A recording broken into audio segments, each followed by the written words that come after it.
Bizim ən çox qarşılaşdığımız suallardan da biri sifarişçinin istəyinə görə istənilən modeli düzəltmək və istehsala buraxmaqdır.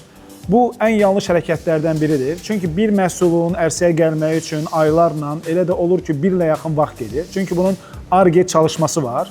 Çünki burada tətbiq edəcəyimiz bütün nüanslar, bütün mexanizmlər demək olar ki, testdən keçməlidir və denənməlidir. Elə halda olur ki, eyni məhsul bir yox da, hətta bir 3 dəfə istehsal olunur və istədiyimiz nəticəyə gəlib çıxa bilmirik.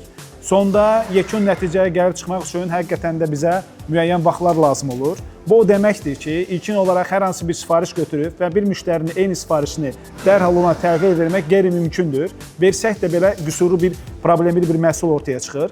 Bu qeyri-peşəkar yanaşmadır və istehlakçılardan tövsiyəm odur ki, xoşlarına gəldikləri hər hansı bir məhsulu istehsalçının direkt özündən alsalar daha yaxşı olar və digər istehsalçıya onu sifariş verməsinlər. Çünki yekunda yaxşı nəticə əldə etməyəcəklər.